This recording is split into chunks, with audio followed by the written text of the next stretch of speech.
Voy a hacer una pequeña introducción a lo que estamos llevando adelante y ambientar un poquito el conversatorio de hoy.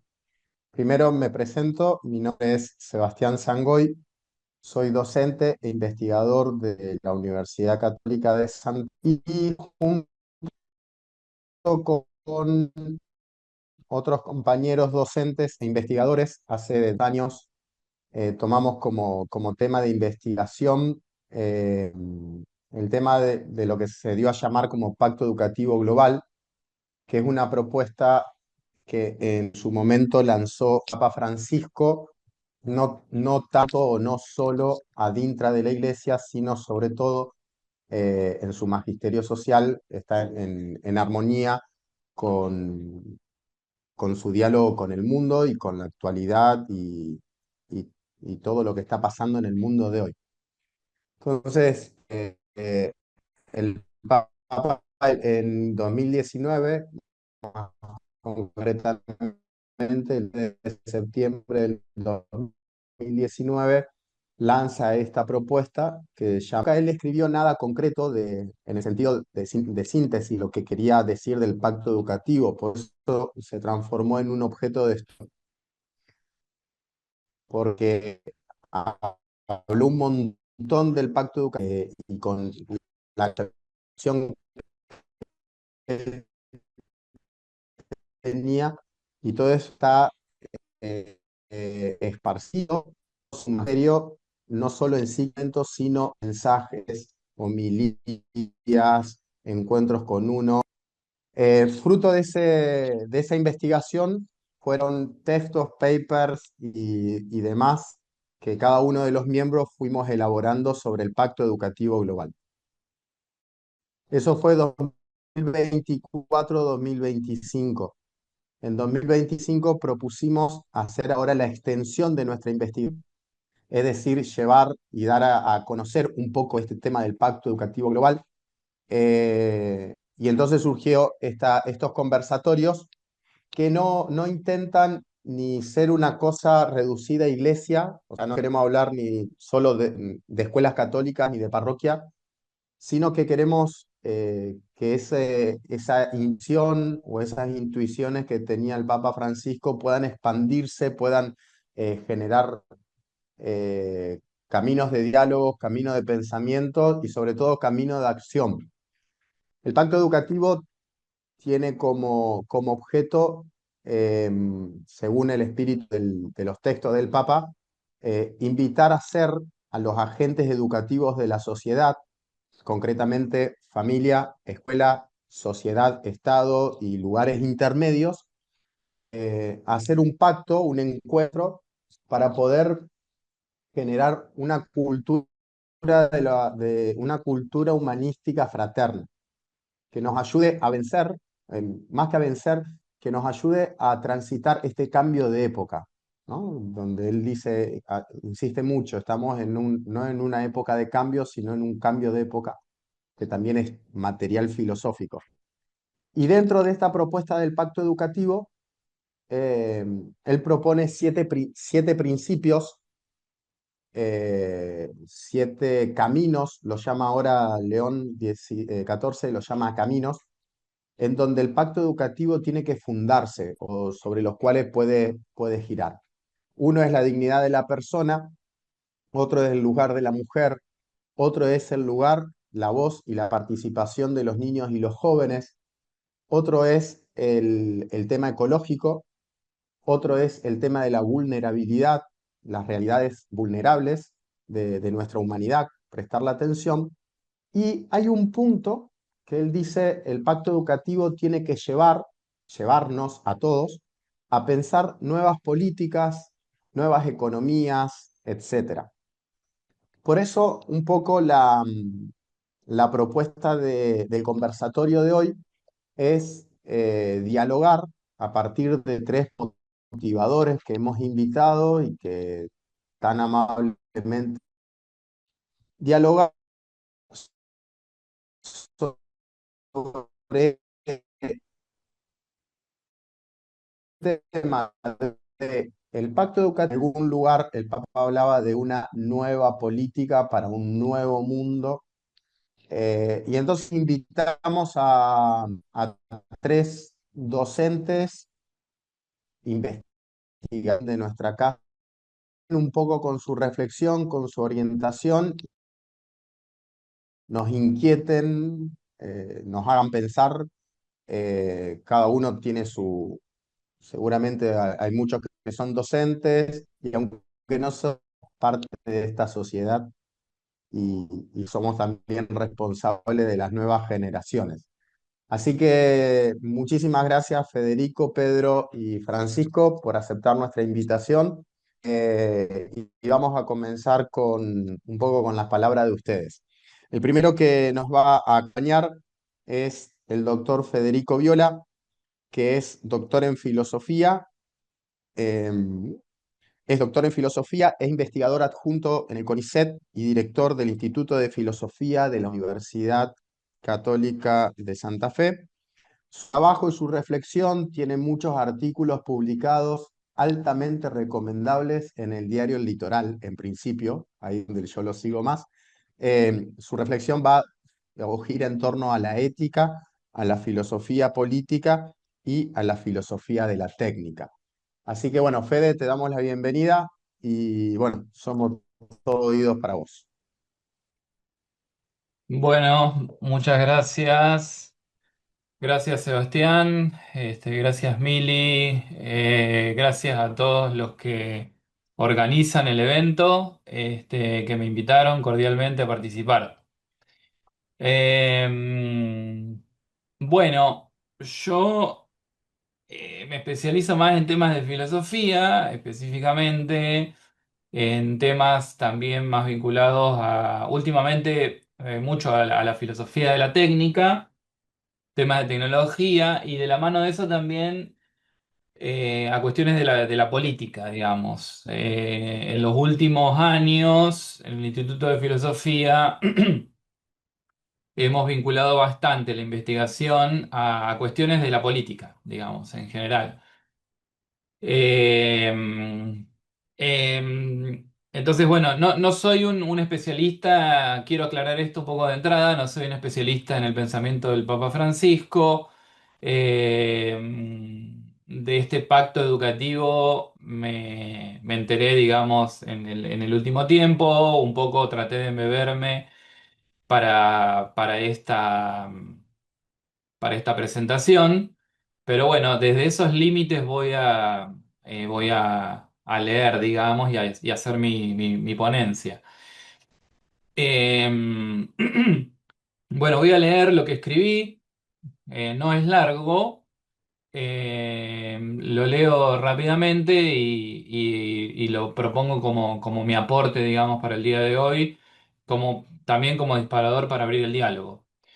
Bueno, yo hice un pequeño escrito que lo titulé Pacto Educativo Global y Crisis Política, los límites de una respuesta moral, y empiezo así. Bueno, hay algo profundamente atendible en el Pacto Educativo Global. El documento percibe que no estamos ante una crisis menor ni sectorial, sino ante una mutación más amplia, fragmentación del lazo social, aceleración tecnológica, debilitamiento de los puntos de referencia, empobrecimiento de la convivencia, crisis de sentido. El Papa Francisco habla incluso de una metamorfosis cultural y antropológica y de una educación obligada a responder a la rapidación de la vida contemporánea. Este diagnóstico en sus rasgos generales no es banal, al contrario, nombra con bastante lucidez el malestar de la época. Frente a esta situación, creo que vale la pena preguntarnos si la crisis política no reside principalmente en la falta de sujetos mejores, sino, digamos, ¿qué pasaría si la crisis política no residiera principalmente en la falta de mejores personas, sino en la ineficiencia de las instituciones y en la obsolescencia de la maquinaria y de las estructuras con la que todavía se pretende gobernar? En este sentido, me pregunto, ¿no formula el pacto una propuesta demasiado moral para un problema que sería mucho más profundo? Esta me parece una pregunta decisiva porque el documento insiste una y otra vez en formar personas maduras, abiertas, responsables, dialogantes, disponibles al servicio de la comunidad. capaces de encuentro, de fraternidad y de cuidado. También cuando aborda la necesidad de renovar la economía y la política, lo hace en términos de educación para la participación, la democracia, la justicia, la igualdad, la fraternidad y la paz, dentro de una cultura del encuentro y de un pacto social. Todo suena impecable.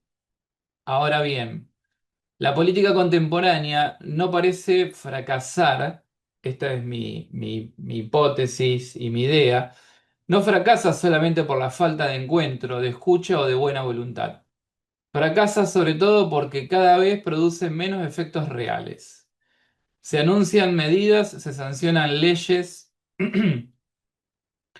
se multiplican los programas, se crean organismos, se redactan protocolos, se exhorta la participación, se invoca el bien común y sin embargo la transformación efectiva de la realidad aparece cada vez más desacoplada de ese enorme volumen de lenguaje, normativa y procedimientos democráticos y políticos. El problema no es la ausencia de actividad, el problema es la disminución de la eficacia.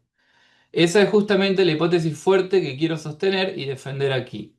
A saber, la crisis política y social actual no es solo una crisis de legitimidad ni de representación, es una crisis del régimen de eficacia del entero sistema político y social. Si esto es así, ¿no resulta insuficiente responder con un suplemento moral? ¿No sigue operando aquí una vieja confianza pastoral según la cual si se recompone éticamente el sujeto, la historia se ordenaría casi por añadidura? Pero la historia lamentablemente no suele obedecer con tanta docilidad las buenas intenciones pedagógicas. Una política mejor no nace únicamente de sujetos más virtuosos. Nace también, y quizá antes que nada, de instituciones que funcionen, de reglas que produzcan efectos, de capacidad estatal, de estructuras reales de participación, de conflictos organizados, de mediaciones eficaces y de dispositivos aptos para procesar la complejidad del mundo actual. Pensar lo contrario es, en el mejor de los casos, una noble ilusión. En el peor, una elegante forma de despolitización. ¿Acaso el límite del pacto esté precisamente ahí, en su tendencia a moralizar un problema que es en gran parte técnico-político? Cuando propone renovar la política, educando a sujetos más abiertos al diálogo, más capaces de ceder algo por el bien común, más inclinados al servicio comunitario, ¿no desplaza el problema desde las instituciones hacia las disposiciones morales subjetivas internas? ¿No convierte una crisis de arquitectura estructural del sistema en una crisis moral? La pregunta no busca negar el valor de la ética, busca más bien ponerla en su lugar, porque una maquinaria defectuosa no deja de ser defectuosa porque quienes la operan hayan recibido una formación más humanística. A lo sumo se vuelve un poco más amable en su ineficacia. Y aquí aparece un punto decisivo que el lenguaje del pacto parece no percibir en toda su profundidad. La política contemporánea sigue operando en buena medida con una tecnología institucional vencida. La burocracia moderna fue pensada como una gran maquinaria racional de administración. Durante un tiempo funcionó relativamente bien, o al menos bastante bien, como para sostener la ilusión de que gobernar era un problema técnico razonablemente resuelto. Pero hoy, frente a sociedades masivas, interdependientes, aceleradas y de altísima complejidad, esa maquinaria produce fricción, latencia, desacople entre decisión y efecto, proliferación de mediaciones y baja capacidad de procesamiento. No se trata que solamente funciona mal, se trata que está desproporcionada respecto a la escala del mundo que pretende gobernar. La crisis política es en este sentido también una crisis de escalabilidad. Por eso tal vez convenga formular una pregunta incómoda. ¿No se le está pidiendo a la educación que repare en el corazón de los sujetos lo que la política ya no sabe organizar en el nivel de las instituciones? Si el problema es una maquinaria lenta, saturada, redundante e incapaz de traducir decisiones en efectos, ¿puede la formación moral resolver eso? ¿Puede una pedagogía del encuentro compensar una infraestructura de gobierno que ya no procesa adecuadamente la complejidad del mundo de hoy? Pedirle a la educación que haga eso es de algún modo atribuirle una potencia casi redentora. Y esta cuestión no es menor porque hoy la relación entre moral y política se ha vuelto especialmente paradójica. La Iglesia exige moral en la política y la política obediente o astuta se presenta cada vez más en clave moralizante. Proliferan líderes que se exhiben como guías éticos, restauradores de valores, ejemplos de vida, empresarios exitosos convertidos en predicadores de virtud pública, figuras que pretenden compensar con autoridad moral la impotencia técnica de las instituciones. El fenómeno es visible en muchos lugares, también acá en Argentina, pero entonces la pregunta se impone sola. Si la política se ha vuelto cada vez más moralizante, ¿por qué la ineficacia persiste? ¿No habría que concluir que el problema no se deja resolver por la vía de la ejemplaridad ética? ¿No será más bien que sobran sermones y faltan dispositivos políticos capaces de producir efectos? En este punto, el pacto educativo revela tanto su valor como su límite. Su valor consiste en advertir que la crisis de la educación y la política no es simplemente funcional, sino civilizatoria. Su límite consiste en responder a esa crisis con un lenguaje predominantemente moral. Ve la herida, pero la trata como si bastara con una pedagogía del encuentro. Intuye la descomposición del mundo común, pero sigue confiando demasiado en que una mejor formación subjetiva irradiará hacia una mejor política. Y si no fuera así, preguntamos, ¿y si la raíz del problema no estuviera o no estuviera principalmente en la calidad moral de los sujetos, sino en la ineficacia de la maquinaria política que organiza la sociedad? Tal vez allí haya que situar la discusión verdadera, no en la oposición simplista entre valores e instituciones como si hubiera que elegir entre ética o técnica, sino una pregunta más exigente. ¿Qué puede hacer realmente la educación frente a una política estructuralmente ineficaz? ¿Puede formar sujetos más atentos, más responsables, más lúcidos? Sin duda. ¿Puede por sí sola volver eficaz una maquinaria política obsoleta? Eso ya es mucho menos evidente. Quizá entonces el punto no sea rechazar la apelación moral del pacto, sino ponerla en su justo límite. La política no se recompone solo porque se formen personas mejores. Hace falta también revisar con qué instituciones, con qué escalas, con qué mediaciones y con qué tecnologías pretendemos todavía gobernar el presente. Porque si el problema es una máquina que ya no funciona, no alcanza con exigir operadores virtuosos. Llega el momento en que hay que revisar la máquina misma. Gracias.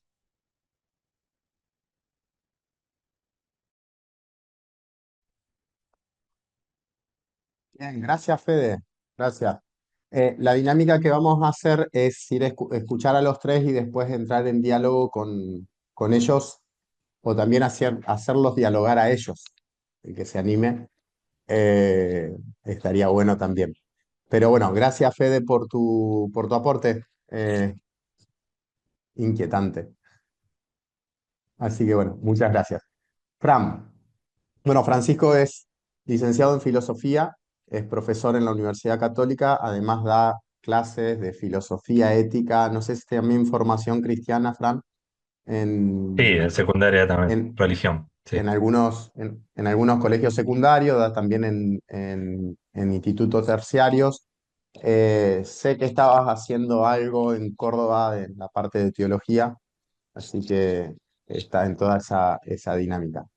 Es también parte del equipo de investigación junto con Federico, si mal no recuerdo, en la universidad. Trabajan juntos en la investigación. Así que bueno, Fran, queremos escucharte también todo Bien, oídos. bueno, gracias. Sí, sí, también soy parte del Instituto de Filosofía y bueno, he estudiado un poco de filosofía y algo también de teología. Estoy terminando ahora una maestría. Em, bueno, yo un poco lo que planteo viene tal vez por otro lado y es un poco contrastante a lo que se escuchó un poco recién. Voy a presentar algunas ideas a partir de la ética de Levinas, que es lo que he hecho en la licenciatura y lo que sigo investigando en la universidad. Em, y sobre todo, digo contrastante porque yo sí veo que si bien está en crisis la institucionalidad y la funcionalidad de las instituciones o la eficiencia. Creo que es por una cierta desconexión del fundamento ético de las instituciones. Entonces lo planteo más por ese lado.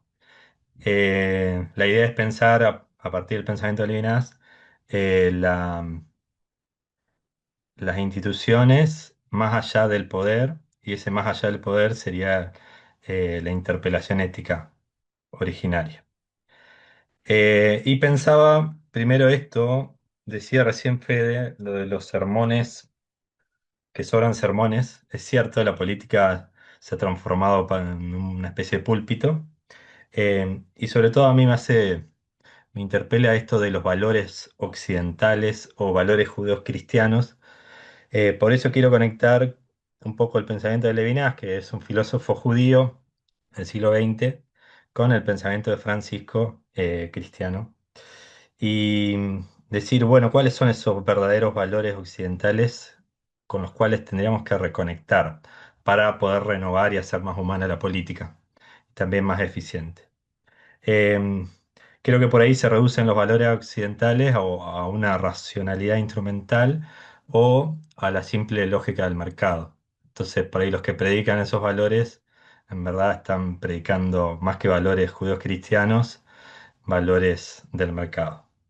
Em, Simplemente para introducir algo de Levinas, em, él crea un poco su pensamiento ético como una forma de respuesta a los grandes totalitarismos del siglo XX, particularmente el nazismo que él sufrió, estuvo en un campo de concentración, y sobre todo se pregunta por qué la humanidad llegó a eso y si no hay algo en el predominio de la dimensión racional a la hora de pensar el ser humano como fundamento de esa crisis totalitaria. Y sobre todo cierta falta de o incapacidad de encuentro real con el otro. Por eso crea lo que se conoce como una ética de la alteridad. Y bueno, a partir de sus pensamientos, esa idea de alteridad empieza a aparecer fuerte en la filosofía. Es decir, si yo solo me pienso como un yo que piensa, o un sujeto pensante, bueno, ¿dónde hay lugar para el otro? Y si la política es eh, el arte de pensar lo común, bueno, si yo solo parto de un yo que piensa, eh, la política no se transforma solo en un mecanismo de dominación o de imposición, em, o en una voluntad de poder que desconoce la justicia. Bueno, él dice hay que rescatar la ética como filosofía primera. Antes de ser un yo que piensa, el sujeto es interpelado por el otro. Y en el rostro del otro hay un mandamiento que dice no matarás y que llama a una responsabilidad infinita por el otro, previo a la decisión libre. Por eso plantea que incluso el sujeto surge como rehén del otro o utiliza la expresión de sustitución por esa responsabilidad infinita por el otro. Em,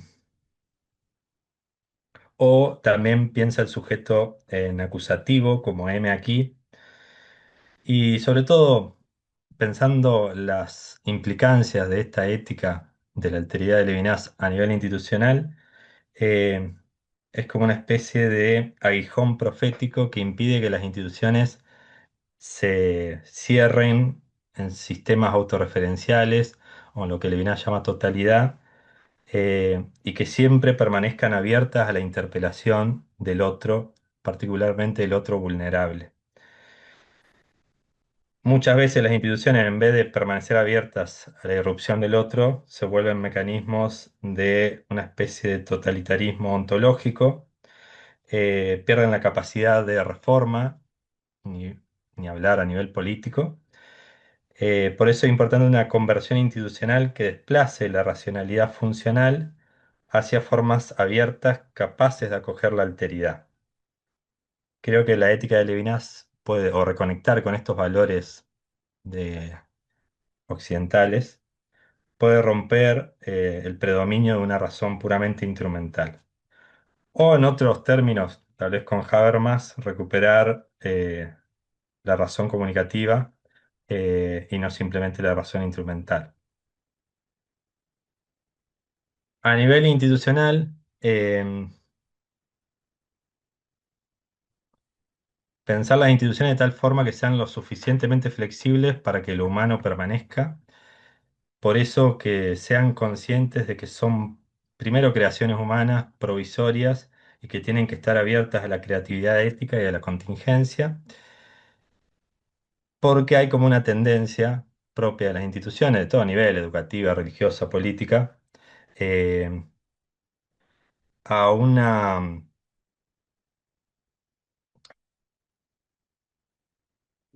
especie de ontologización de la institución.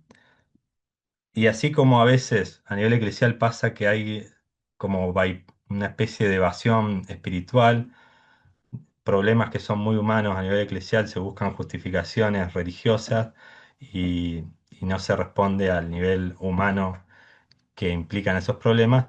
También a nivel institucional hay como una especie de bypass metafísico o una evasión también a nivel discursivo o ideológica en la política que impide esto de que la política sea realmente que cambie la realidad de las personas. Una especie de política desencarnada, que no tiene en cuenta la propia historicidad y la contingencia. Y tiende a refugiarse en la falsa seguridad que promete lo ideológico o lo ontológico a nivel filosófico o a nivel eclesial lo teológico, lo espiritual. Muchas veces esos discursos se transforman en mecanismos para evitar, para clausurar el conflicto y el debate o el diálogo. Eh, Algo interesante que plantea Levinas a nivel político es que las instituciones tienen que tener un incesante remordimiento para que no se transformen en violencia. Es decir, cuestionarse continuamente para reconectar con la interpelación ética del otro. Por eso se piensa un poco las implicancias políticas de la ética de Levinas como una especie de profetismo político que lleva a que las instituciones tengan esa autocrítica permanente para ver si responden a esa responsabilidad originaria que constituye al sujeto. O en términos eclesiales se puede pensar la idea de conversión permanente o de reforma, ecclesia semper reformanda. Creo que es interesante pensar es qué intersticios institucionales, qué grietas en la misma dureza de la institución permiten que resuene la interpelación ética. Y pensaba en estos días en el concepto de casta, que bueno, en España lo usaba la izquierda, acá lo usa más la derecha, pero creo que en la idea de casta, cuando la política se transforma en una casta, es porque hay una incapacidad de dejarse interpelar por la alteridad. O, más en criollo, se encierra en una especie de burbuja en donde la realidad del pueblo no termina como impactando. Y que a su vez prioriza la propia conservación.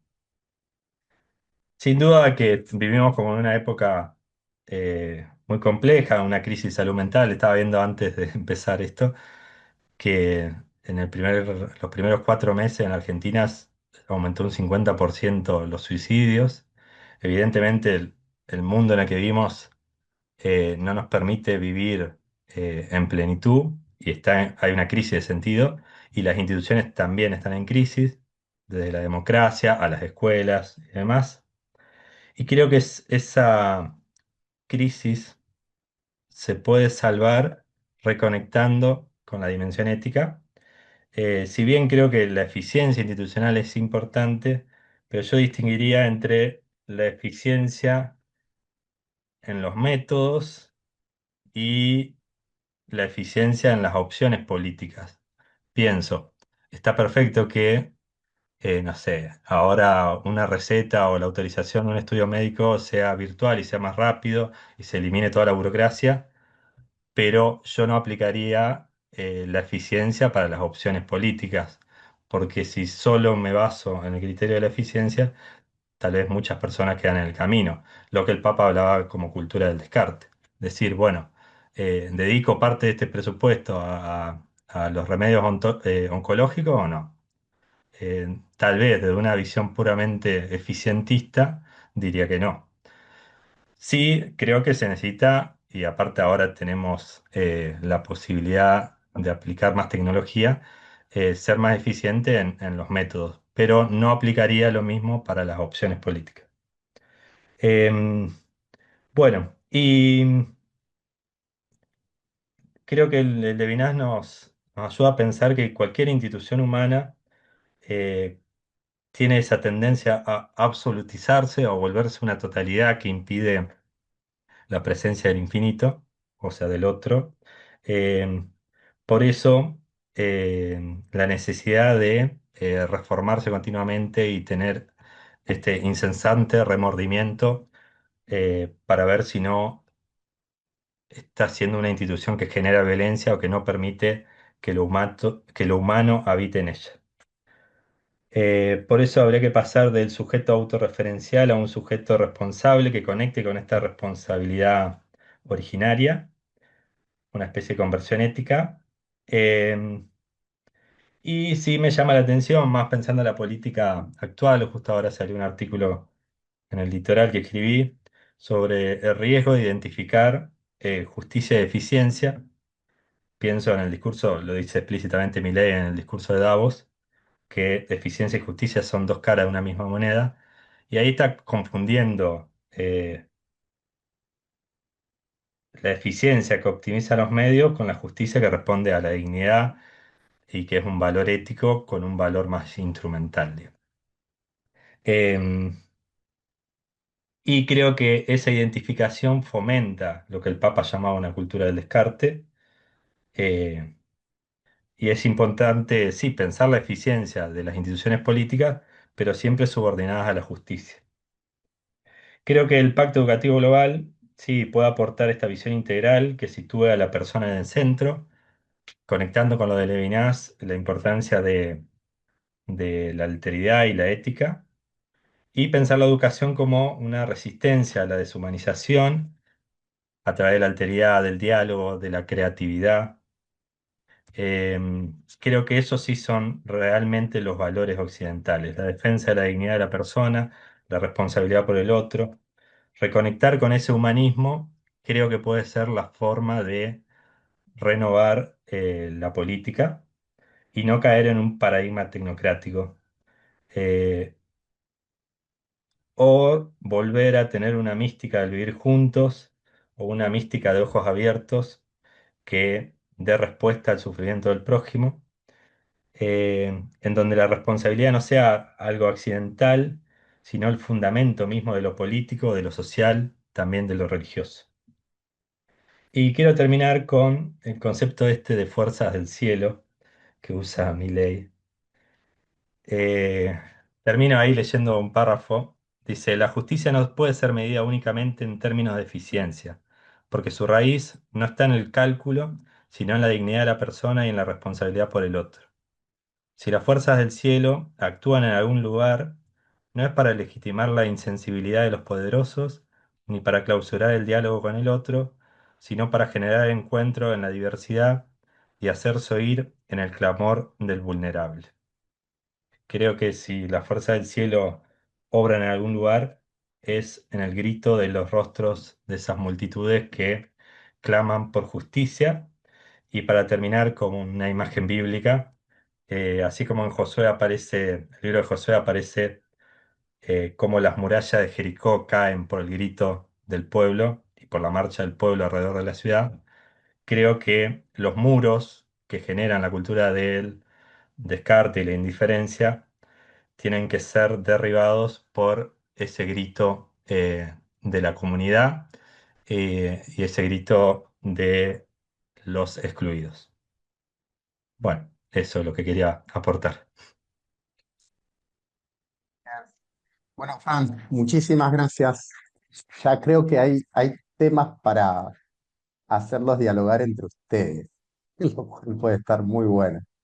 Eh, ya van surgiendo seguramente preguntas e inquietudes a partir de las dos propuestas. Ahora le toca el turno, le invitamos a Pedro Medeix. Pedro es docente, eh, es licenciado en filosofía, ¿puede ser, Pedro? ¿O en No, camino no, a? profesor. Ah, ok, el profesor de filosofía, sé que va por el lado de la fenomenología, ¿no? ¿Usa? Sí, muy bien. Un Da poco. clases, da clases en los institutos terciarios, creo que también en algún secundario estás. Y sobre todo te invitamos, Pedro, porque los conversatorios tienen como esta doble dinámica. Por un lado, invitar a alguien desde la parte más teórica o más desde el tipo de la reflexión, pero también invitar a gente que no estoy diciendo que Francisco y el Fede no estén, pero estén un poco metidos en el barro y sabemos de tu opción política y de tu trabajo hoy como parte de esta institución que va gobernando nuestra ciudad, ¿no? Así que también queríamos escucharte no solo tu reflexión sobre el pacto educativo, política y tu aporte, sino también que nos cuentes un poco desde tu experiencia, que recién creo que es la primera vez que fuiste elegido y que estás participando, que nos vayas contando también tu experiencia de la posibilidad de una política sana, que si la ves, si se da, si es posible, si hay esperanza, si, si estas miradas y estas inquietudes que nos planteaban Federico, lo institucional, la persona, la eficiencia y Francisco con todo el tema de la ética, los valores y Levinas, en fin, cómo resuena también en tu actividad política hoy, ¿no? Habiendo sido elegido. Así que bueno, somos todos oídos, Pedro. Bueno, gracias, Seba. Buenas tardes a todos y bueno, le agradezco a los organizadores y especialmente a quienes me invitaron, a Sofi y a Seba, eh, y a bueno, las personas con las que estamos compartiendo ahora, Fede, Francisco. Bueno, me sirvió tu presentación, Seba, para una primera aclaración que quería hacer, que es que lo que yo voy a tratar de decir no tiene ni forma ni contenido académico por dos motivos. El primero es que, bueno, la verdad desde hace mucho tiempo que no estoy en el ámbito de la producción académica, ¿no? Esto no sé, qué sé yo, de escribir papers, de participar activamente en congresos. Sí, por supuesto, dentro de la praxis, tratando de sostener el estudio y la reflexión. Eh, y también por esto que vos decías, porque la propuesta fue, bueno, poder traer una cuestión un poco más experiencial sobre el tema de la política desde adentro de la política misma. Yo actualmente soy concejal desde hace un par de meses y milito desde hace mucho tiempo, desde hace 15 años. Yo para empezar quería decir algunas cosas bueno, que son ideas o nociones o conceptos muy básicos en los cuales fundamentalmente creo y los quiero decir en un contexto donde es evidente la voluntad de muchos sectores mediáticos y también políticos y en general, de la cultura en general, de, de denostar a la política o de hacernos creer que la política es parte del problema y no parte de la solución. En realidad hablar de solución me parece muy pretencioso, parte del intento de construir juntos, ¿no? Entonces, lo primero es algo que no depende de ninguna fe en particular. La política es algo que es natural, ¿no? Y es natural y específico de las personas, es una actividad específicamente humana. Básico lo que voy a decir, yo calculo que acá todos conocen la famosísima definición que Aristóteles da, si no me equivoco, en la Ética Nicómaco, cuando al hablar de las personas, él utiliza la expresión en griego son politikon, que muchos la traducen como animal político, A mí me gusta traducirla de otra manera, sin ningún fundamento desde el punto de vista de la lengua, porque no soy especialista en griego, pero sí para poder abonar a justamente al fundamento de la política, que es más que como animal político, como animal social, ¿no? O sea, nosotros, incluso desde una observación meramente biológica, tenemos que entender esta dimensión fundamental de la persona. Yo es una discusión que la doy en las clases, que la doy en donde sea pertinente y me escuchen. No sé si lo que voy a decir es muy preciso desde el punto de vista académico, después me corregirán, pero yo entiendo que la idea de individuo es más bien un concepto eh, que abstrae los rasgos individuales de lo que es la persona humana, pero la persona humana está constituida por rasgos inherentemente individuales e inherentemente sociales. Y de ese carácter social de la persona es que nace la política, que es el ámbito donde nosotros tratamos de ordenar la vida en común, como mínimo. Ordenar la vida en común como mínimo, que es una vida que la tenemos porque la necesitamos a la vida en común, pero también muchas veces porque la deseamos y efectivamente la queremos. Eso en primer término. En segundo término, decir que la política, a pesar de todas sus posibles desviaciones, declinaciones negativas, reducciones, perversiones, corrupciones, creo que la política es algo que es esencialmente bueno. Para esto quiero traer algo del Papa, antes de meterme a fondo en una cuestión que dice el Papa Francisco de la política, que me parece todavía más superador. Donde hay política, así sea de una forma, eh, así sea de una forma que tal vez no sea la ideal, donde hay política hay diálogo y hay encuentro. O sea, el Papa da una definición muy clara respecto de la guerra, y él dice, cuando empieza la guerra se termina la política. Entonces, a mí esto me parece importante señalarlo. El hecho de que haya política implica que de alguna manera todavía nos estamos encontrando, así sea no sé, en una disputa de poder, en una disputa de posiciones, pero todavía nos estamos encontrando para tratar de abordar las cuestiones comunes. Y en tercer lugar, y acá sí traigo directamente al Papa Francisco, yo no sé si todos lo saben, pero Fratelli Tutti es la primera encíclica social donde un papa le dedica un capítulo entero a la política y no a la política en general, porque muchas veces se dice, bueno, todos hacemos política, sí, es verdad, digamos, en la medida en que construimos la comunidad, pero él le dedica un capítulo entero a esta forma específica de la política que es, yo todavía no sé bien cómo llamarla, pero es la política de Estado, la política de gobierno.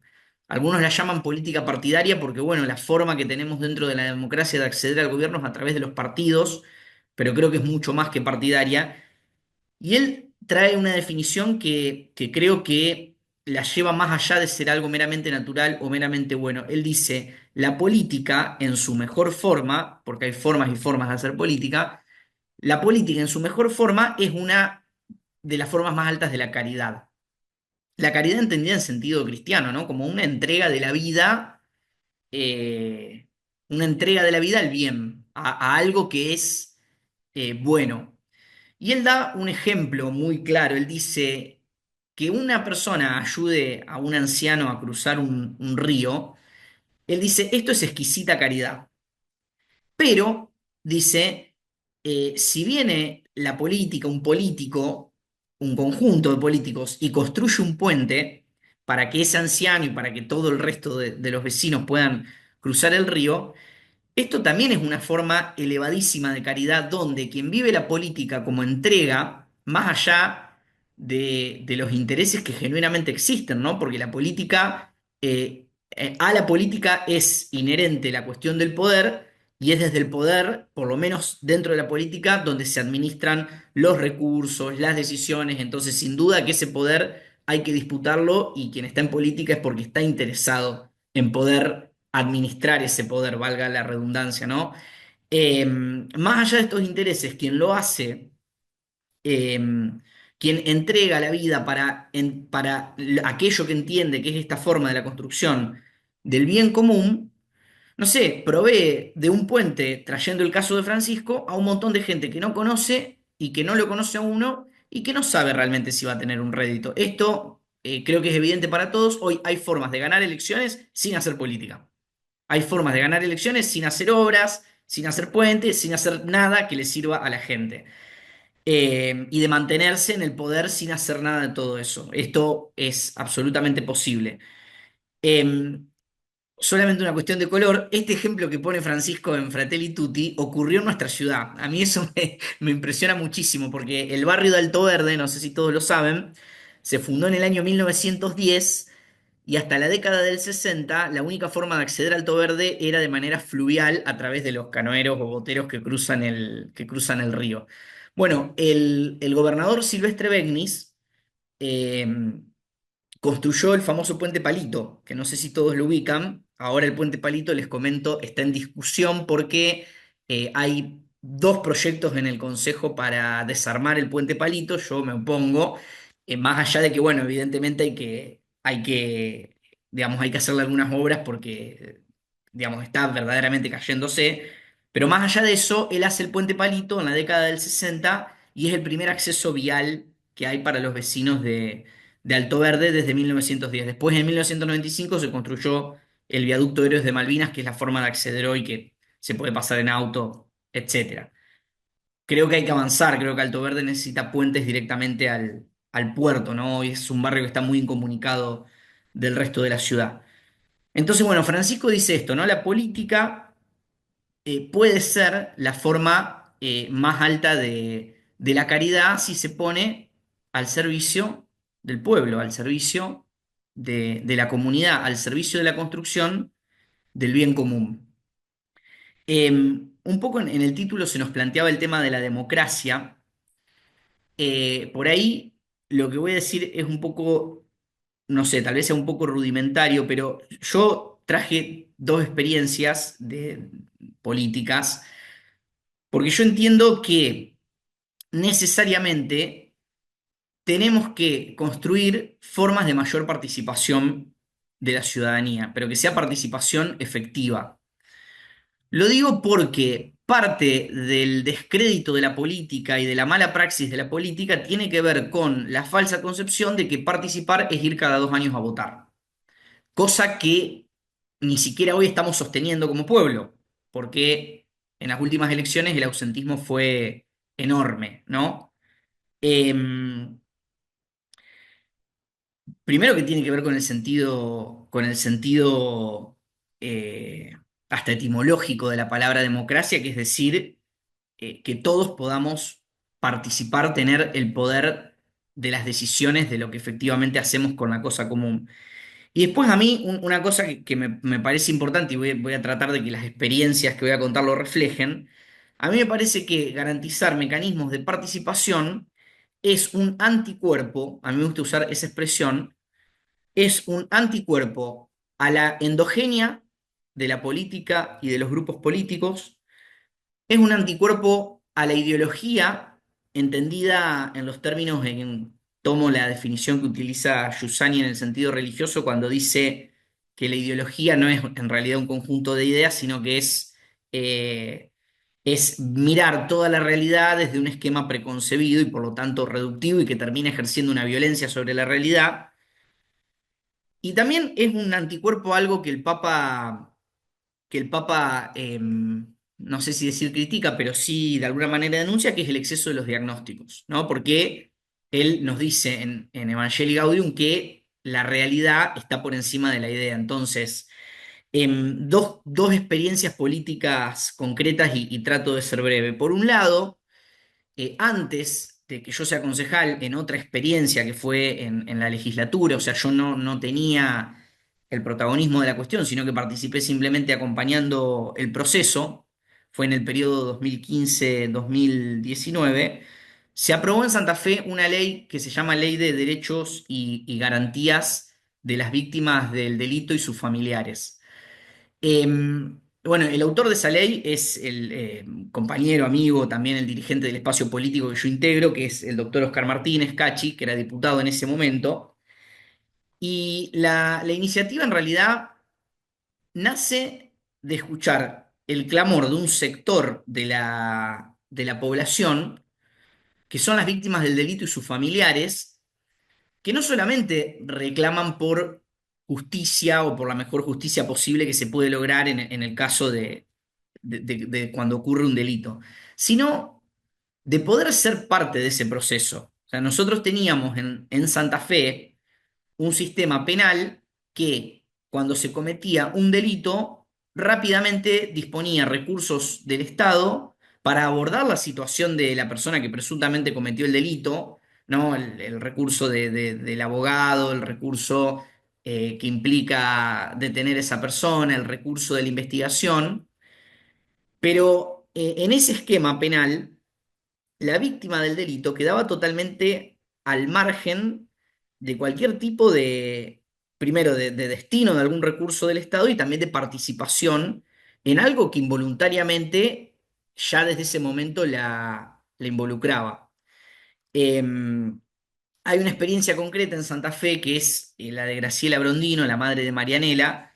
Marianela es una chica que hace 12 años la matan en un intento de robo en el barrio María Selva y ella lleva adelante toda una lucha de 11 años para lograr que las personas que matan a la hija sean detenidas y a base de su insistencia y participación va logrando antecedentes importantes, como por ejemplo poder constituirse como querellante en el caso de un juicio de un menor, porque uno era menor en el momento del delito. Pero bueno, más allá de todo esto, para mí lo importante es que cuando se presenta esta ley en la Cámara de Diputados, tuvo un enorme rechazo, ¿no? La mayoría de los diputados de esa Cámara eran socialistas y hubo muchísimo rechazo porque se entendía que intentar reconocer que la víctima tiene derechos implicaba de alguna manera cercenar los derechos de la persona imputada.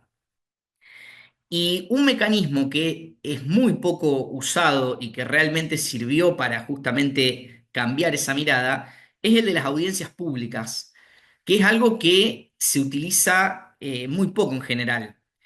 En este caso concreto fueron 5 audiencias públicas que se hicieron en la provincia, en las ciudades cabeceras, Santa Fe, Rosario, Rafaela, Reconquista y Venado Tuerto, donde participaron todo tipo de personas que están involucradas en la cuestión, funcionarios del Poder Ejecutivo, Legislativo, Judicial, asociaciones de víctimas, especialistas, pero lo más importante es la participación justamente de las víctimas de los delitos y de sus familiares. ¿No? Porque justamente fue escuchar esos testimonios lo que permitió no abandonar la idea de la defensa de los derechos del imputado, sino comprender que era una mirada incompleta en el marco de la comisión de un delito, no tener en cuenta que también había una persona con derechos, producto de esa situación que había ocurrido, que era la víctima. Fue un trabajo de varios años, creo que 2, 3 años,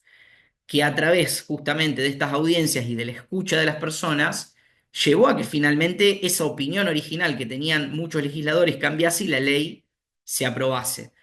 Yo creo que esto es un ejemplo virtuoso. Yo siempre digo, desde el día que se aprobó esta ley, en Santa Fe tenemos una provincia más justa, porque las personas cuando son víctimas de un delito, producto de esta ley, adquieren una serie de derechos que el Estado le garantiza y adquieren la posibilidad de ser protagonistas en el proceso en el proceso judicial que involucra su situación. Y el otro ejemplo es un trabajo que también fue previo a tener este cargo electivo, que fue un trabajo, yo siempre digo, de investigación territorial, porque la verdad no era un trabajo ni de biblioteca ni de laboratorio, que nació como un programa, un proyecto, se llamaba Santa Fe 450, en homenaje al aniversario de la ciudad, que ya fue hace unos años, y que tenía como objetivo poder tener un diagnóstico de la ciudad a partir de la escucha de los vecinos y de las instituciones en los barrios.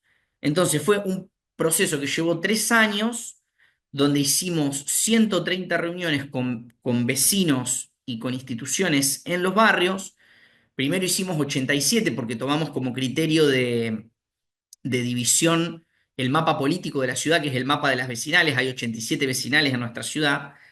Y después las otras reuniones restantes fueron porque una vez elaborado el informe del diagnóstico que los vecinos tienen del barrio, nosotros se lo llevamos a las instituciones para que las instituciones puedan hacernos una devolución, una corrección y poder finalmente publicar ese diagnóstico que está publicado en un libro con un diagnóstico micro y otro macro. El micro es barrio por barrio y el macro es de los problemas generales y cómo atraviesan a la ciudad, que ese diagnóstico sea lo más fidedigno a lo que expresó la gente. Y también abonando la idea de que no solamente de que nadie conoce mejor lo que pasa en su barrio, lo que su barrio necesita y lo que su barrio quiere que el vecino, sino también la idea de que no hay un modo de conocimiento, acá tal vez si me pongo un poco husserliano, no lo sé, pero no hay un modo de conocimiento mejor, no sé cómo decirlo de otra manera, que sea el conocimiento directo. Digo, no es lo mismo que te cuenten que en un barrio no hay agua, que ir y efectivamente los vecinos te digan abrir la canilla y ver que el agua no sale y que estos problemas son reales y que justamente el hecho de estar ahí presente y hacer una tarea de imaginación de que si por 2 horas uno está ahí sintiendo el olor del basural, pero la gente vive ahí, y entonces hay gente que vive con eso, uno está 2 horas, pero se va, como decía Mujica, el padre Mujica en su oración, ¿no? Decía, bueno, yo chapaleo en el barro, pero tengo la posibilidad de irme, pero ellos no tienen la posibilidad de irse. Eh, bueno, como modo de conocimiento privilegiado de la realidad y que además nos conmueve, que además genera una conmoción, porque después, y por eso yo hablaba de anticuerpo, y esto lo he dicho en el recinto, cuando uno va y se sienta en el recinto, se sienta en un sillón muy cómodo, en un lugar muy bien iluminado, donde hay aire acondicionado y calefacción y donde encima hay un servicio que te sirven café y agua. Pero lo que vos estás discutiendo ahí no es esa realidad, o no es la realidad que querés discutir, sino que la que estás discutiendo es esa realidad de la persona que tiene ese basural en la esquina que nunca lo levantan, esa calle que nunca la arreglan y que siempre se inunda, o esa persona que abre la canilla y no sale agua y se ve privada de esta manera en uno de los derechos más fundamentales de las personas, que es tener agua, y encima en una ciudad donde el agua justamente no falta. Me parecía traer estas dos experiencias. Yo no tengo la clave o toda la conceptualización de las formas de democracia, de los modelos, de las maneras de mejorar, pero sí señalar que hay instancias de participación y que hay que favorecer instancias de participación, porque efectivamente escuchar a la ciudadanía y escucharla quiere decir no solamente poner el oído, sino que lo que la gente nos dice se transforme en acciones, es sobre todo un anticuerpo a esa tendencia endógena que tiene la política de hablarse a sí misma y de no mirar a lo que efectivamente está ocurriendo en la ciudad, en la provincia, en el país, y es un modo sin duda de poder mejorar la democracia. Cierro, porque sé que me he extendido, con tres cuestiones muy cortitas. El Pacto Global Educativo, lejos de ser un especialista en el tema, siempre celebré que Francisco lo plantee como global, porque efectivamente los grandes problemas que tenemos necesitamos abordarlos globalmente. Sería fácil traer el ejemplo del clima y del medio ambiente, pero también lo que pasó en San Cristóbal muestra que esto es efectivamente una realidad. En segundo lugar, una lectura que hacemos de Francisco con el compañero Falirone que está conectado por ahí. Francisco nos invita a trabajar o a tratar de reconocer, porque no es algo que se construye tanto, sino que se reconoce, la fraternidad universal.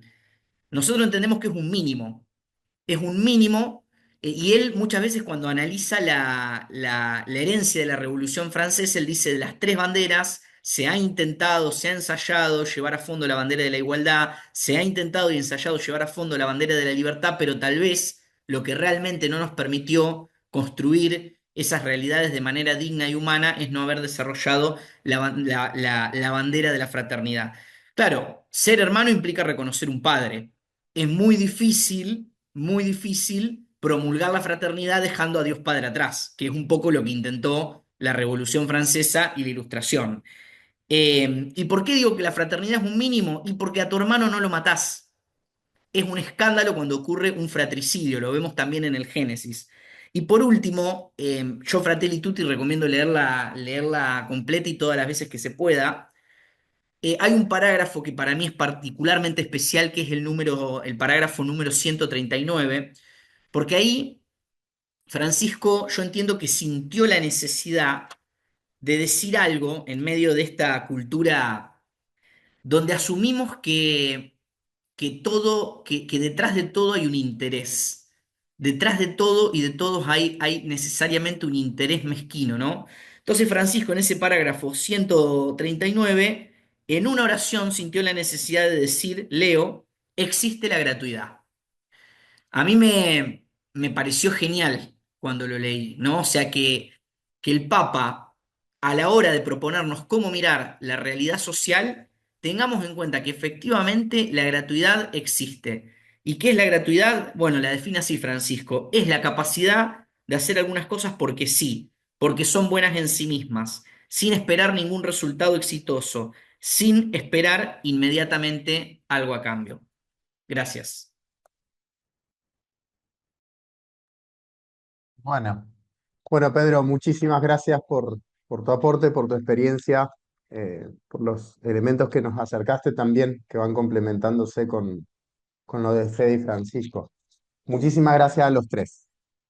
Vamos a pasar al terreno de la conversación. Si quieren, los que pusieron pueden hacerse preguntas entre ustedes, no hay ningún problema, al contrario. Pero si hay gente que quiere comenzar con preguntas, con inquietudes, con cosas que no se entendieron, con intuiciones que despertaron las ponencias de Fede, Francisco y Pedro, eh, los invito a levantar la mano, de a uno. Ajá. GSEP, ¿o no? ¿Hay alguien? ¿Alguien se anima? Si no, me animo yo, que ya Bancate sé que un va a salir. ratito el silencio, ya va a empezar alguien, si no siempre empezás vos.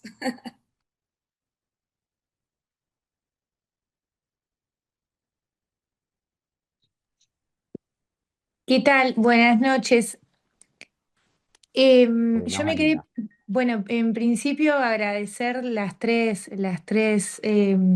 ponencias que han sido súper interesantes y complejas a la vez. Yo me quedé pensando un poco primero sobre lo que Federico fue planteando acerca de si no es la ineficacia de las instituciones.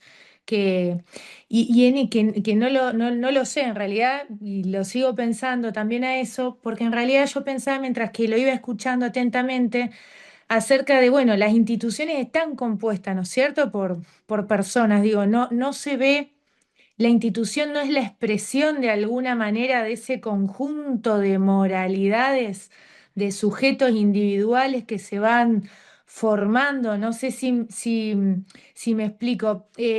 Después pensando con lo que Francisco también hablaba de Levinas, pensaba en esto de un sistema, un sistema institucional que se vuelve ciego hacia el otro. ¿Se entiende? Y ahí me parece que en esa ceguera del sistema institucional me parece, no lo sé, lo pienso, que puede pensarse ahí la raíz de la desmoralización o de la moral, entre comillas, usada, digamos, también como instrumento de dominación. Bueno, lo que vemos un poco hoy estamos viendo, ¿no es cierto?, también estas cuestiones en muchos gobiernos acerca de la moral como política de Estado y, bueno, qué es lo moral, quién define qué es lo moral, digamos, es toda una cuestión para pensar y reflexionar. Yo por allí me posiciono un poquito más, quizás de no saber nada también, esto de trabajar desde lo individual, para salir a lo institucional, a lo macro, digamos. Un poco lo veo así. pero también con lo que Pedro hablaba respecto de la participación, porque los tres absolutamente interrelacionados y complejizan un montón esto de la participación. Me acordaba, mucho se vincula la política como, bueno, ya está, te vas a salvar, digamos, una cosa así. Y concuerdo con Pedro con que yo considero que la política es la salida y es la herramienta para poder transformar la realidad, las cosas y construir cosas positivas.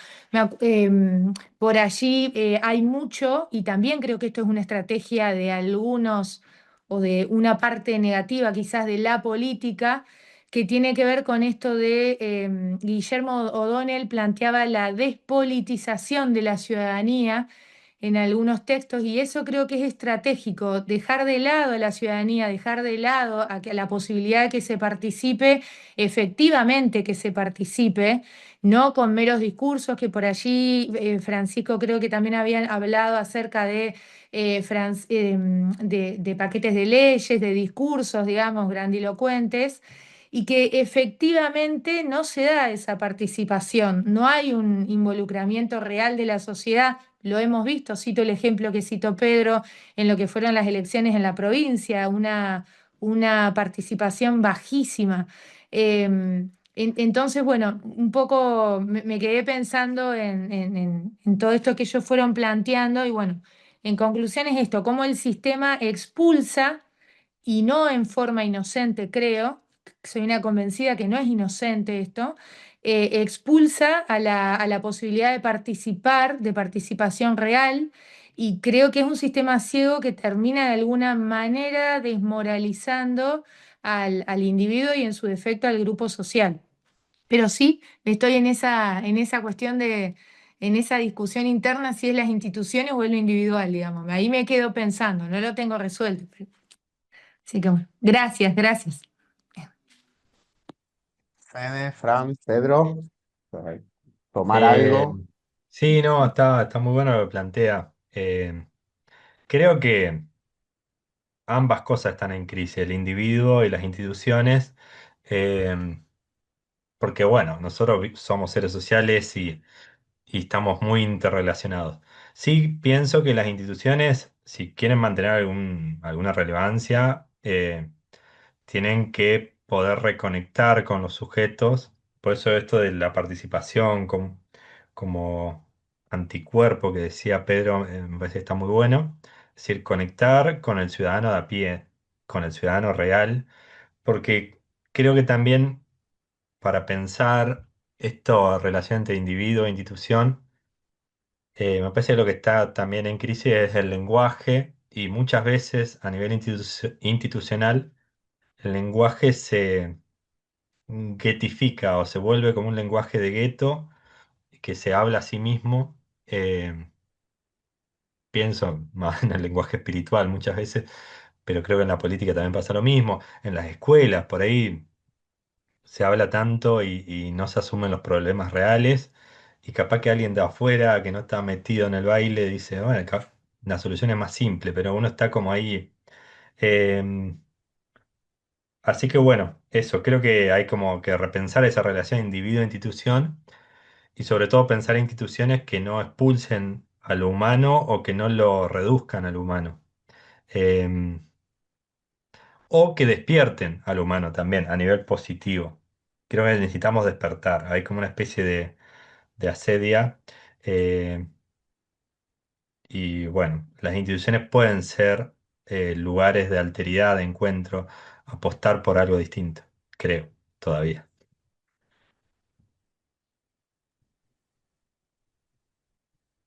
Gracias, Fran. Fede. Sí, bueno, no sé, yo en lo único que puedo comentar es que en mis últimas reflexiones, lo que yo vengo pensando, em, me parece que hay un problema grave en el hecho de que en realidad la eficacia no se logra, digamos, no se logra la...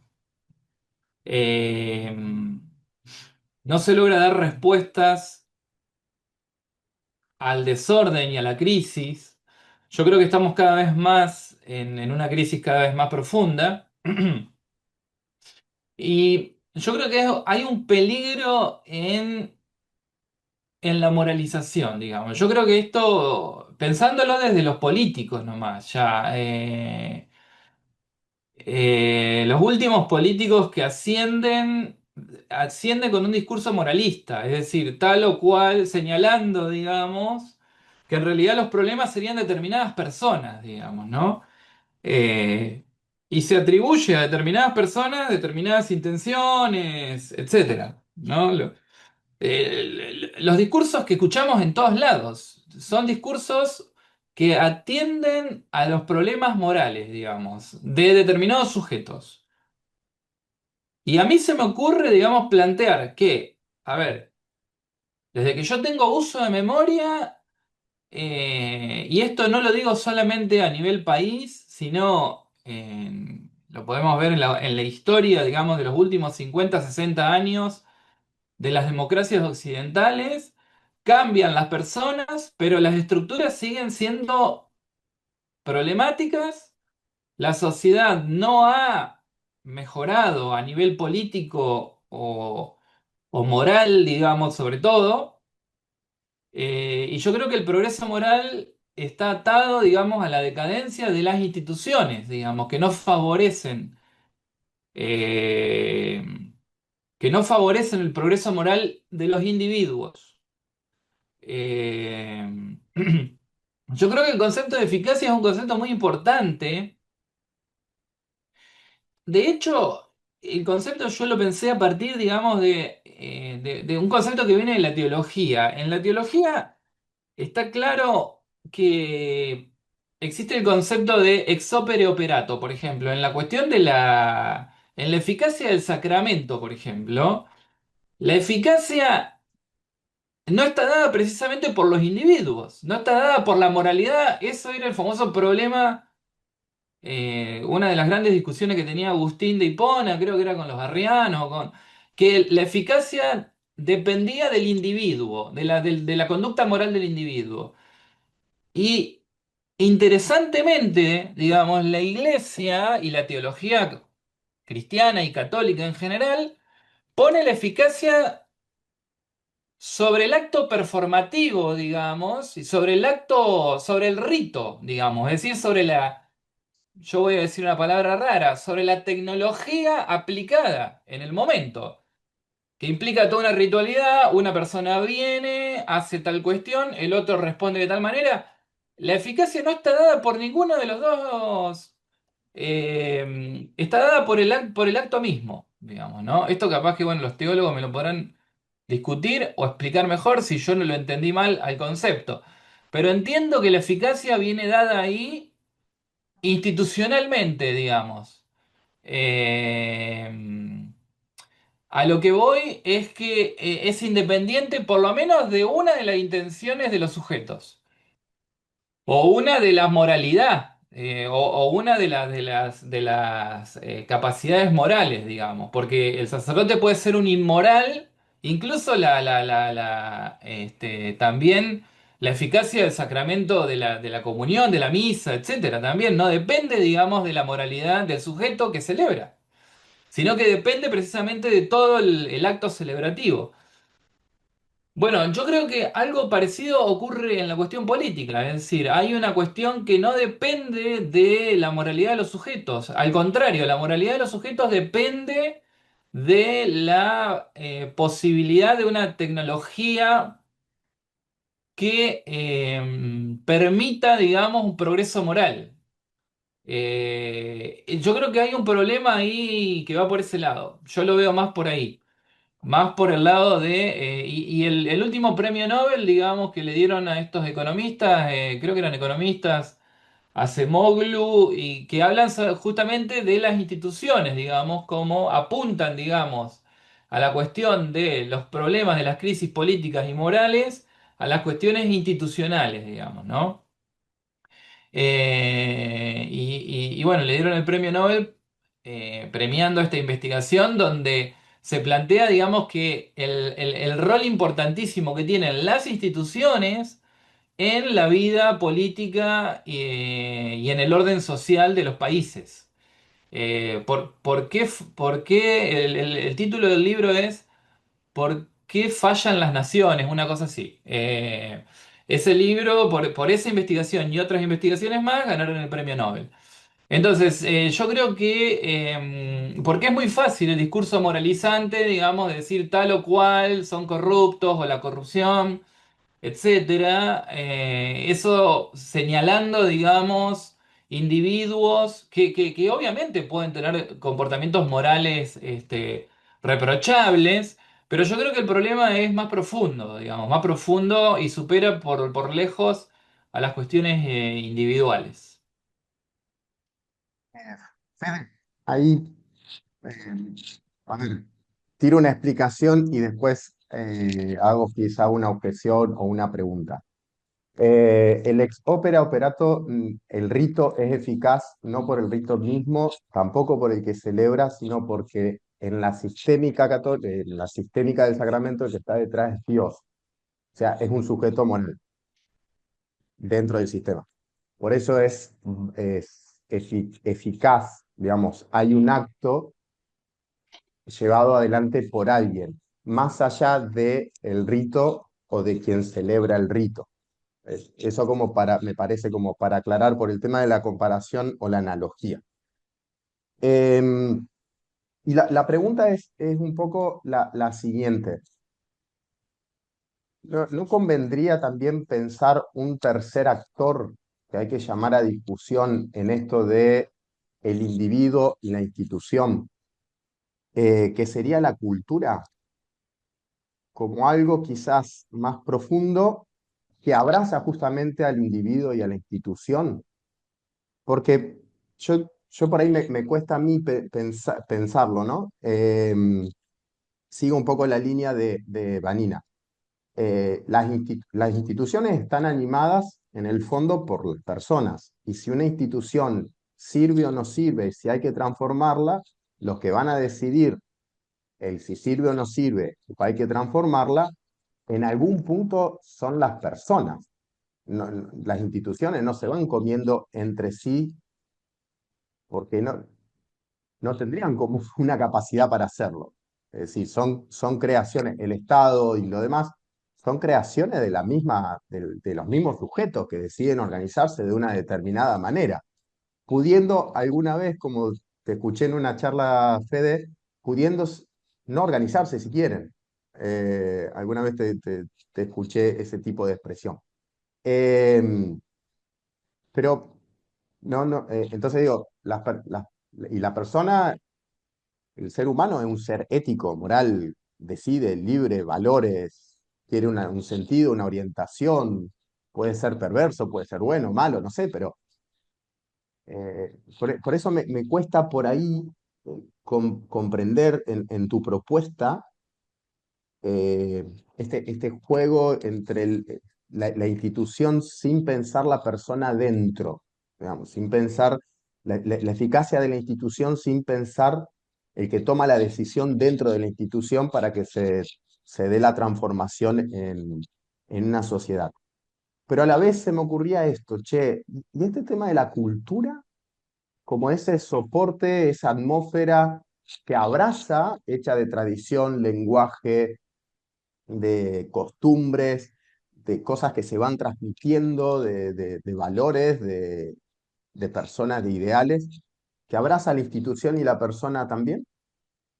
No sé, es como un tercero cuestión que me apareció el nombre y por eso te lo La planteo. cultura también es una institución, digamos. De hecho, la cultura es una sedimentación, digamos, de relatos, etcétera. Y en ese sentido es una institución. Eh, pero bueno, en ese sentido, justamente también nos estamos refiriendo a algo que está por encima del individuo. Lo que pasa es que yo creo que hay una sobrevaloración del individuo y de la subjetividad. Y yo creo que en realidad los individuos, esto ya tiene que ver Espera con... un poquito, aguantame, perdón, te interrumpo, Pedro se tiene que ir. Eh, Pedro, muchísimas gracias. Eh, Sabía que a las 8:30 te ibas. Eh, Te damos la gracia por tu participación. No sé si quieres aportar algo y después seguimos acá en la discusión. Perdón, Fede, por interrumpirte. No hay problema, ¿no?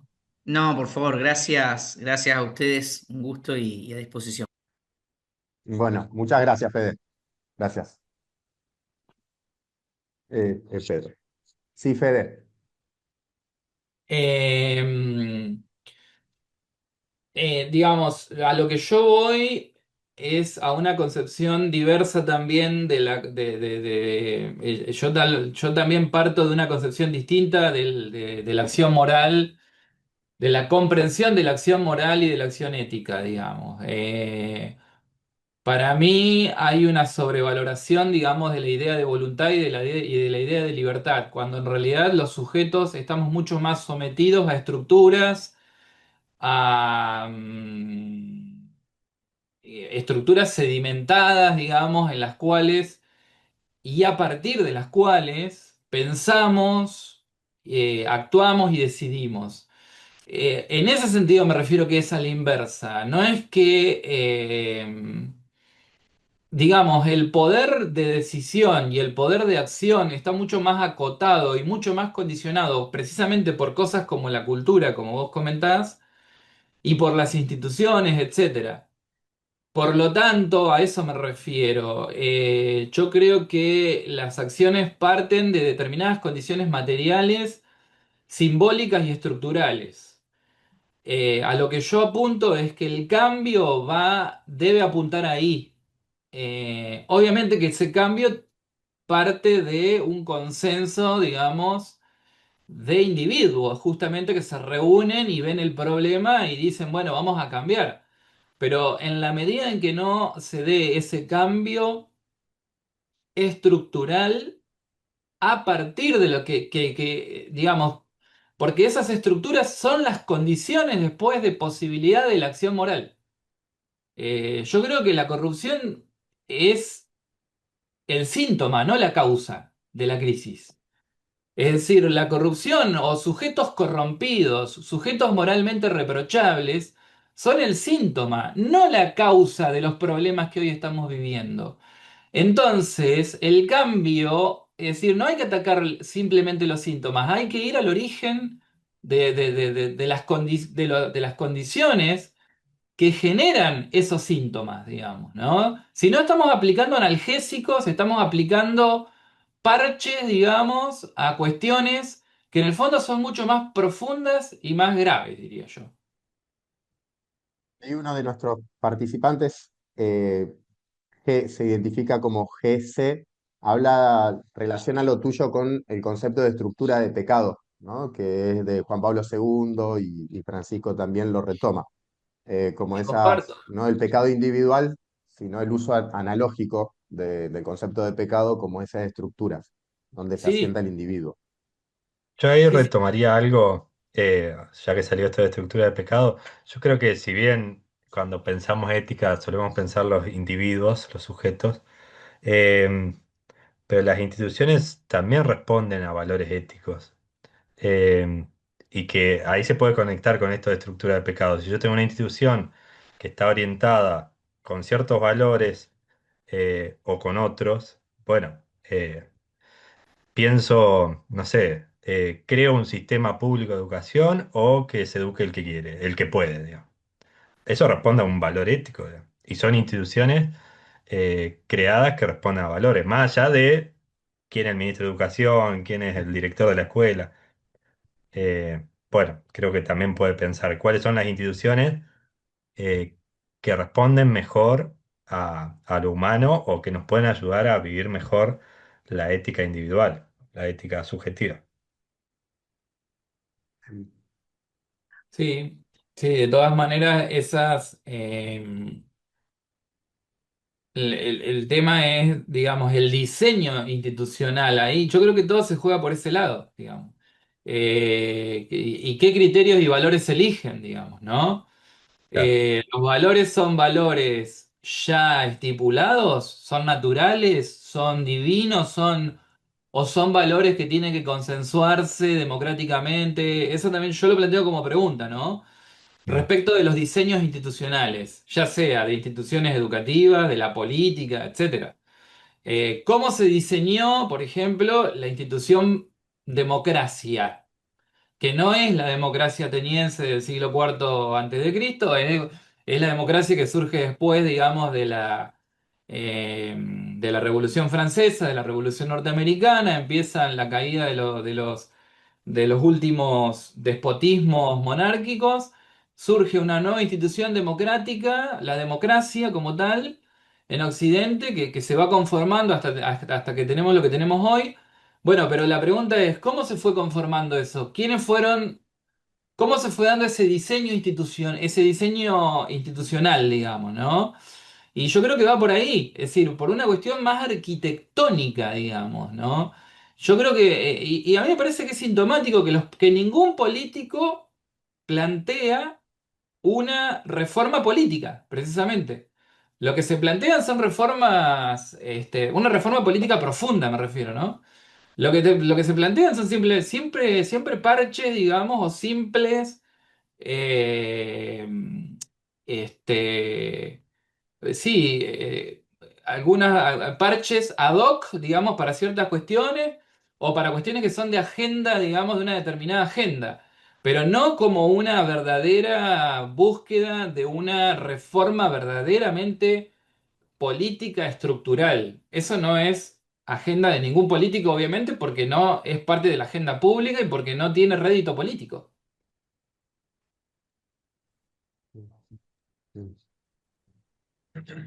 ¿Alguien más? Estamos medio en hora, por eso. Estamos Yo en... pienso en que, perdón, ¿no? Me quedé un poco, más allá de lo fino de la discusión, me parece que siempre está de fondo, por más que capaz que parece muy simplista lo mío, siempre está de fondo la concepción antropológica. Como, ¿qué entendemos nosotros por persona, ¿no? Por hombre, por lo que sea, ¿no? En este caso, yo entiendo al otro como persona. Y eso también está en la base de un montón de cuestiones, por ejemplo, de la interpretación de los proyectos institucionales.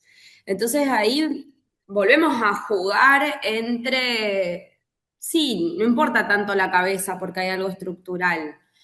Lo banco porque muchas veces queremos ir a instituciones y decir, bueno, vamos a jugar esta, vamos a hacer esto, vamos a cambiar esto, vamos a dar vuelta por acá y el proyecto institucional te pone un muro, ¿no? Y nos terminamos chocando la cabeza muchas veces. Y es triste, pero pasa. Y ahora vuelve la pregunta, bueno, pero ¿qué puedo hacer yo desde mi lugar? Y ahí volvemos a tironear, ¿no? Si lo hace uno o lo hacemos todos. Pensaba cuando hablaba Fran también esto de, Fran hablaba de la dignidad de la persona. A mí siempre me encanta, ¿no? Pero siempre cuando lo tengo que explicar, sobre todo a estudiantes, me vuelvo a preguntar lo mismo. ¿Pero qué es la dignidad de la persona? ¿Cómo te explico, mi rey? Porque, y eso también, y cómo te explico cómo se construye. Y en un momento acá, y voy linkeando entre lo que pasa en mi cabeza, perdón, mientras hablaba Pedro hablaba de este proyecto que no conocía, ¿no? Que tiene que ver con un diagnóstico de escucha, y mi pregunta quedó ahí dando vuelta, ¿no? ¿Qué problemas son urgentes a abordar? Y creo que está ahí, Fede, también la cuestión. ¿Por qué no viene alguien con un proyecto? Porque la crisis nos está ahogando y eso también es una gran idea que le salió perfecto, ahogarnos en la urgencia para no ir a lo necesario y de esa manera se nos trunca lo posible. Nada, no sé, me parece que me quedó un poco por ahí y después tenía como una pregunta para Fran de, bueno, ¿cuáles son las grietas que ves vos que hoy nos permiten disponernos a una resonancia, digamos, a qué le tenemos que prestar atención, lamentablemente, porque todos nosotros estamos a una institución, digamos, ¿qué miramos? Gracias. No sabría decirte. Capaz que no están las grietas, hay que hacerlas. Eh, Ahí va. pero bueno, sí. Te podría decir eso ahora. Después nos quieren echar a todos cuando queremos hacer grietas, pero bueno, por lo pronto afinemos el oído para escuchar los gritos. Creo que Pedro también en ese sentido, yo decía, wow, mira cómo dialogan. Eh, Escuchar Sí, el puede ser por clamor. ahí espacio de escucha real, digamos, Sí. espacio de diálogo real a nivel institucional, que haya libertad de palabra, que la palabra circule. Creo que va por ahí, digamos. Si hay algún tipo de grieta institucional, es la palabra libre y que realmente sea escuchada. Sí. Hoy escuchaba un fragmento de una entrevista, no sé si el tipo era especialista en educación, porque la verdad que lo agarré empezado, que decía, eh, tenemos que, como decía, bueno, las charlas de bullying los viernes no sirven si después el profesor de matemática te corta la circulación de la palabra, ¿no? Creo que viene por acá también, ¿no? ¿Cómo hacemos que circule la palabra de manera transversal y no solamente en el aula? Y acá el SEO a mí me sufre en las plenarias, porque yo pregunto todo. Bueno, no, me parece que no tenemos también como esta costumbre, educación, el amor de disponernos a la escucha de la construcción, porque la institución dice que en 3 horas la plenaria se tiene que terminar y que las clases tienen que... entonces digo, ¿cuáles son esos espacios? O siempre nos quedamos cortos los que queremos construir. Gracias, Fran. Bueno, Fede, Fran, ya estamos medio pasado de hora. Así que nuevamente les agradecemos un montón el tiempo que nos dedicaron, sea para pensar las ideas, escribirlas y compartir este momento de casi más de 1 hora y media. Gracias a todos por participar, para compartir este cuarto conversatorio. Les adelantamos, el 11 de junio tenemos el quinto conversatorio, la temática es el arte y el juego. Y van a participar dos profesores, uno que es licenciado en juego con los niños, Cristian, y una profesora de lengua y literatura, compañera nuestra, que se dedica a la lengua y literatura, escribe libros y además le gusta mucho el teatro y trabaja con el teatro. Así que también es esto de la educación, la creatividad, etcétera, como para ir trabajando todas estas dimensiones. Así que los esperamos para el 11 de junio si quieren participar y compartir. Nuevamente, Fede y Fran, muchísimas gracias. Descansen y nos seguiremos encontrando, y discutiendo sobre estas cosas que nos hacen bien.